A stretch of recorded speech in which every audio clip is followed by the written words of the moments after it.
guys, mga ito. Mabait naman ito guys. 1, 2,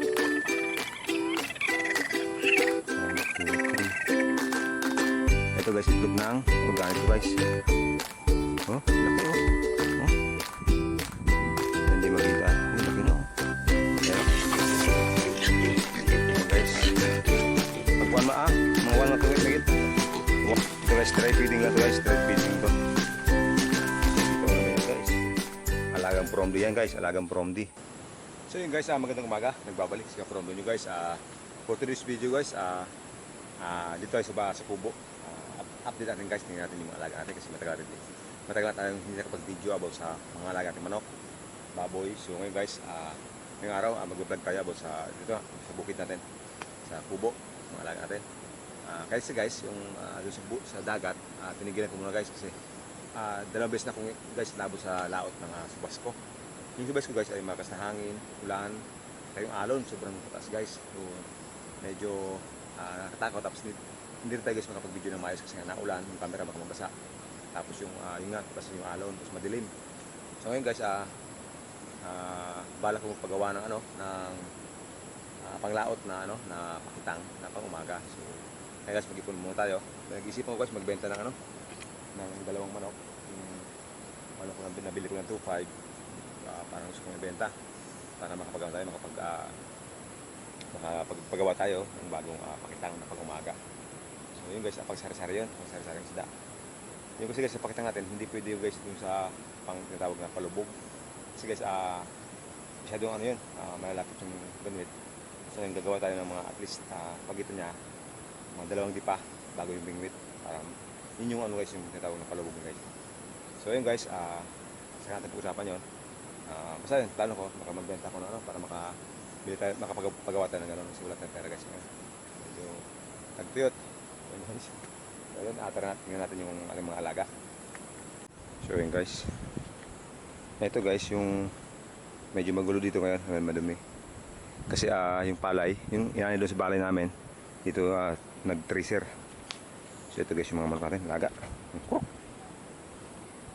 Guys, pinakain na ni Papa yan. Ito yung kubo, medyo magulo na guys. Kasi nga na-busy tayo sa paglalaot. So ayan, medyo magulo, ay madumi. So ito guys yung ating mga alaga dito. Yan. Yan. Yan.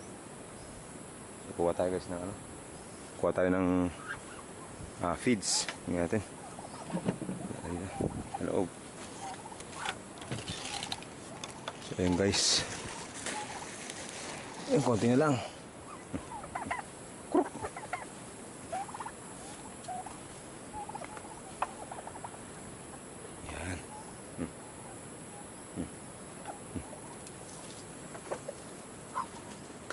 So yun guys, malaki natin. So yan, malaki na guys yung last time na video natin, maliliit lang yan. Ayun yung galing kay Busnoli na kalimutan ang tawag dyan Yan, hindi pa kasi nangingitlog. Yung guys, sabi nila nangitlog na to. Ito, tsaka ito. Tsaka yun ata, yung siya na yun. Ay, yung tatlo. Kaya guys, titingnan natin kung may itlog na nga. Tsaka ito nga pala guys, yan, naglilimlim na. Ayan. So dito naglilimlim. Ayan. Sige natin. Mabait naman ito guys 1, 2, 3, 9. So yun guys, meron siya guys nililimliman na siyam na itlog guys. Siyam na itlog. Ito yung guys, crossbreed natin sa native na manok. Tapos ito yung pula, yung Rhode Island Red na manok guys, yung crossbreed natin. Ay, sira na yung ano po.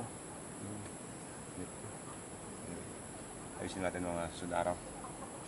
So yun guys, ito malaki na guys yung mga nabili natin. Ayan ito yung 400 isa nito. Yan, 400 isa. Ayan guys, ito yung galing kay Busnoli. Ito yung sabi ng itlog mo ito guys Ayan, tingnan natin doon guys yung paitlogan. Ayun ito yung pabo natin guys ito nga dito wala pa naman. Wala pa. Sira na guys yung paitlogan ko guys Kailangan gumawa ito ng bago. Ito yung sinasabi ni, ito nga, itlog na nga, oh. Tatlo. Yan guys, oh, medyo malabo lang. Yan guys, delikado ito, mahuhulog, oh. Oh. Ito guys, itlog ng organic to guys. Oh, laki, oh. Oh. Ito guys, organic egg yan guys, kasi mapula-pula. Yan, oh. Ito guys, ayusin ko ito sa itlogan nila. Baka masira, baka malaglag, oh. Kasi butas na, oh. Butas na nga. Guys, tali ako dyan guys, sa baba. Tali ako dyan para masalo. Ito guys, oh. Medyo madilim lang. Ayan, tatalian ka dito. So hindi ko lang alam guys kung alin dito sa itlog na to. Ito, o ayun, o yung isa na yun. Ayan guys. O yung isa na yun guys. Ayan, o. Ayan. So ayun guys, good news guys. Nagsimula ng mga itlog guys yung mga nabili natin guys na na manok. Pero guys, sa mga susunod na araw, malilinisan ko na to kasi dito muna tayo guys magbibideo. Pas muna tayo dun sa dagat. Medyo nakatakot guys eh. Yung taas ng alon, plus yung hangin, ulan, sobrang lamig guys. Nanginig ako last time eh, nung unang beses akong abutin ng subasok sa dagat. Hindi kinaya guys, nanginig yung tuhod ko.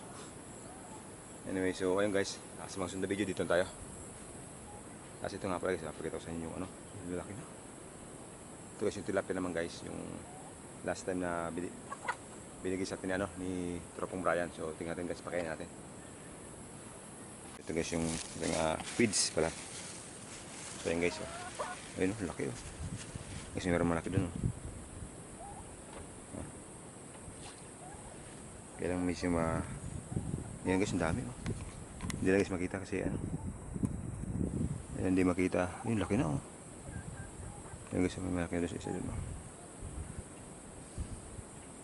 Kaya hindi masyado makita guys kasi medyo maliwanag. Parang against the light. Ayun, laki na oh, ilalim oh. Ayan guys, wala pang 3 months yan, malaki na oh, ayun oh. So ayan guys oh, hindi natin makita kaya lang masyado malinaw. So ayan, mga alaga oh.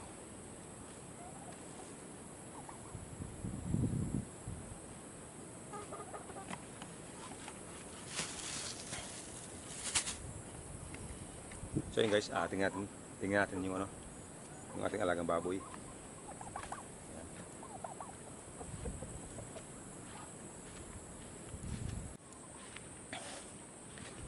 So yun guys, nalinisan na yan. So ayan mga balik natin guys, medyo malaki na. Good na oh. Ayan oh. Ayan guys. Ito guys, mag 2 months ito guys, 2 months. Ayan, pagkain natin.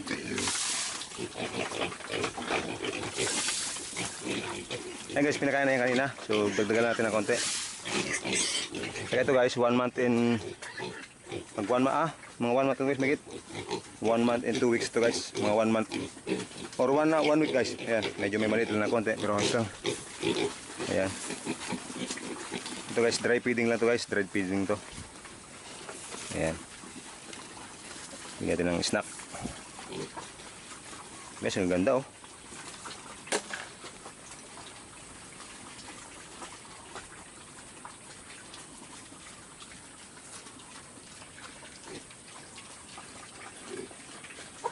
Yan guys, lahat maganda. Ito lang medyo manipis to guys na siya oh. Labas yung gulod niya oh. Pero the rest ang ganda oh. Lalaki. Lalaki guys, lalaki oh. 1 month, mga 1 month to guys. At mamaya tingnan ko sa kalendaryo ko kung ilang buwan na to. So yun guys, ang ganda ng ating big. Agad. Ito guys, yun nga. Ito yung galing kay mama to. Nabili namin kay mama ng 2.8. 2.8 ang isa. Pero talaga guys, ang presyo ngayon dito naglalaro dito sa amin ng ng 3,000 to 3,500. Magandang lahi na yun guys. Pero dito dapat guys nasa ito eh. Nasa 3,300 dapat to, 3,300 o 3,200 o 3,000. So, pero dahil kay mama naman, nakuha natin ng 2.8 guys. So, tapos ito guys, meron din ditong, ayan. Ito yung galing kay Boss Erwin to guys. Ayan. Ito yung galing kay Boss Erwin. Ayan, laki na din guys oh. Ganda ng ganda ng lahi talaga. Guys, labas-labas yung yung muscle. Ito. Yan. 2 months to guys. Mag 2 months ito. Alam ko eh. Yan. Ito mga mark natin. Yan o. Pabo. Dalawa. Mag-asawang pabo guys. Nabili natin ng 500 isa ngayon. Isa eh. 500 isa ngayon guys. Isa. Ay 400 ata. Limot ko na kasi sobrang tagal na guys. Ito yung 2.5. Kayong asawa nun. Ayun guys yung asawa nun. 2.5 isa. 2.5 dalawa pala guys. Mag-asawa na.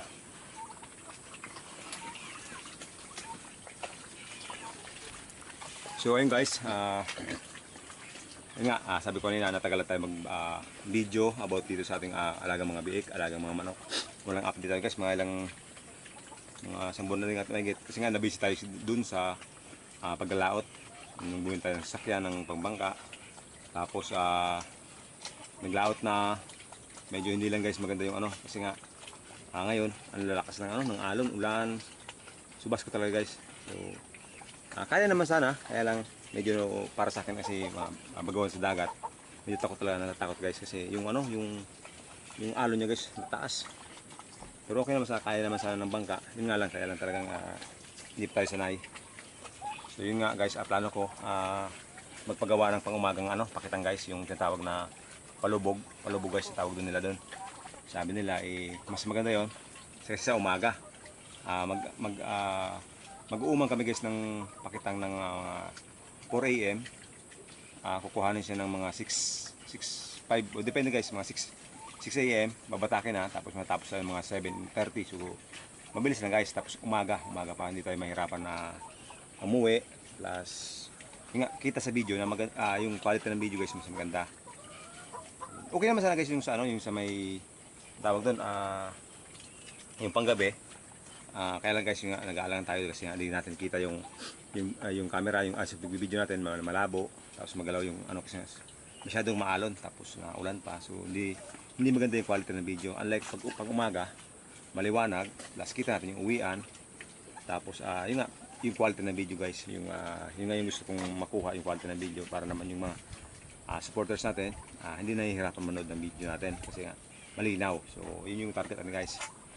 Pero so ngayon, di pa tayo nakapag wala pa tayong pera para pambili ng yung magbagawa ng kasi 2.5 to 3K guys yung budget nun. Lahat na yun depende pa kasi baka mas mahal kasi guys yung gastos namin doon sa yung una, yung pakita natin. Umabot ako doon ng 3K guys, 3K. Wala pa doon yung labor kasi ako lang gumawa nun, tapos nagpatulong na lang ako sa kanila. So wala pang labor doon guys. Pa lang yun, parang materialis pa lang yun. So ayun, medyo malaki pa yung gagastusin. So, ipon muna tayo. Yun nga guys, plano ko magbenta ng manok. Yung, is either yung 2.5 guys yung alisin ko. Yung binabili ko ng 2.5. Para makabili tayo ng pakitang na bago. Makapagpagawa. Kaya guys, nanghihinayan ko kasi pag nawala yung lalaki, yun yung kasi yung pinapalahi ko guys. Although may lahi naman na siya ngayon kasi nga nangitlog na, tapos meron na. Ayun guys, lahi na yun guys. Ayun guys, lahi na yun. Yun yung dalawa na yan, yung kapatid na lalaki. Lahi na yan guys, pwede na yan pumalit sa kanya, sa tatay niya. Kaya lang, yun nga, maliit pa naman yun, so hindi pa siya makakamaro. Basta guys, makakapagpalahi. So kaya nag-aalangan pa ako guys ibenta, pero hindi natin alam pag talagang kailangan ko makabili ng kasi nga wala tayong video pang dagat, i-release ko guys, maka-ibenta ko. Pag hindi tayo nakadiskarte ng pambili ng pang paggawa ng pakitang, bibenta ko talaga. Maghanap tayo ng buyer, or kung hindi, yung mga nabili kong saso na 600 isa, so baka ibenta ko lang ng 600 din. Balik puhunan na lang. So ayan, so baka may kursunada dyan, makapanood ng video na malapit sa akin, deliver natin guys. So, bahala na kayo kung free delivery na lang guys, para hindi na wala masyadong usapin. So ayun guys, pakita ko sa inyo yung baboy, tapos ng video natin. Ayan. So ayun guys, yung mga alaga natin ang ganda na Kita mo naman yan guys. Alagang promdi yan guys, alagang promdi. Ayan Yan. Ayun, konting pasilip tayo guys sa ating alaga. Yan, sobrang busog na busog dong isa guys. Ayan So ayun guys, alagang promdi. So ayan. Eh, meron pa dito tayo. Yan, pakita natin yung ano, ating mga 1 month and 1 week ata to guys. Ayan. Ang ganda oh. Ito na to guys oh. Ito guys, plano ko sana ay gawing inahin. Ito yan oh. Saan yun? Ito ata yun. Ang ganda oh. Ito tsaka ito guys. Itong puti na to, large white. Ayun, yun ata. Yun pala ko guys, gawing inahin dalawa. Kasi mahaba, malaki. Maganda yung paa, malaki yung paa. So yun kasi yung kasi guys yung ano, yung hinahanap para maganda siya pag gawing inahin. Malaki yung paa, malapad, tapos yung dede marami. Ito guys, 14 lang naman yung dede pero tingin ko okay naman siya kasi basta kasi okay yung ano, hindi ma-disgrace yung inahin pag marami yung biik sa loob, malaki yung paa, malapad. So yun guys, mukhang okay naman ito gawing inahin. So ayun. So ayun guys, tapos na yung video natin. Shoutout nga pala sa mga tropa natin dyan. Shoutout kay Aileen Magay, Boss Argel, Lester, Burnok, May Alan, at Aweng, Joshua Mulieda, ayan. Ano pa ba? Boss Marius Brisinho, Lee Santos, Christopher De La Cruz, ayan. Ano pa ba? So yung hindi ko nabanggit guys, pasensya na. Ayan, plus ko na lang sa screenshot ko yung mga comments sa baba. Tapos abangan nyo lang sa baba yung name nyo. Kasi guys, hindi ko na maalala, sobrang dami kong ginagawa guys. Dami kong ginagawa. Yun nga, ngayon hindi ako kapunta doon kila dito. Kasi nga yun nga, wala tayo budget ngayon. Kasi nga yung gagawa sana kami ng pakitang. So hindi tayo nakapunta doon. Siguro sa mga sunod na araw, yung bala na guys, update ko na lang kayo. So ayun guys, tapos na yung video natin. Maraming salamat. Salamat sa mga sawang suporta. Ayan. Hindi ko na kayo isa-isa. So ayan, maraming salamat. God for the safe trips sa pangingisda namin. Hindi mo kami pinabayaan. So maraming salamat. See you sa mga susunod na videos.